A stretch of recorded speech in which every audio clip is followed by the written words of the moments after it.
ایک کہکشاں گیس، دھول اور اربوں ستاروں اور ان کے نظام شمسی کا ایک بہت بڑا مجموعہ ہے۔ یہ سب کشش ثقل کے ذریعے جمع ہے۔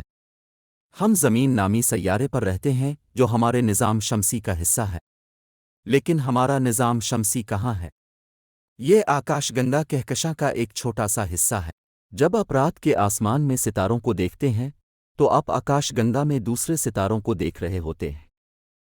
اگر واقعی اندھیرا ہے، شہروں اور گھروں کی روشنیوں سے بہت دور، تو آپ آکاش گنگا کے گرد آلود بینڈوہے کو آسمان پر پھیلے ہوئے بھی دیکھ سکتے ہیں۔ ہم زمین نامی سیارے پر رہتے ہیں جو ہمارے نظام شمسی کا حصہ ہے، لیکن ہمارا نظام شمسی کہاں ہے؟ یہ آکاش گنگا کہکشاں کا ایک چھوٹا سا حصہ ہے۔ کہکشاں گیس، دھول اور ستاروں اور ان کے نظام شمسی کا ایک بہت بڑا مجموعہ ہے۔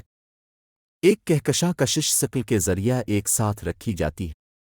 ہماری کہکشاں آکاش گنگا بھی درمیان میں ہے۔ کچھ کہکشائیں ہماری طرح سرپل کی شکل کی ہوتی ہیں۔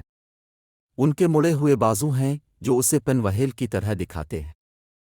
دیگر کہکشائیں ہموار اور بیضوی شکل کی ہیں۔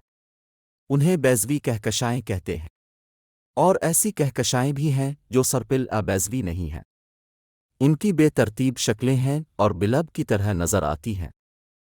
ان میں سے ہر ایک کہکشاں سے جو روشنی ہم دیکھتے ہیں وہ اس کے اندر موجود ستاروں سے آتی ہے۔ بعض اوقات کہکشائیں بہت قریب آتی ہیں اور ایک دوسرے سے ٹکرا جاتی ہیں۔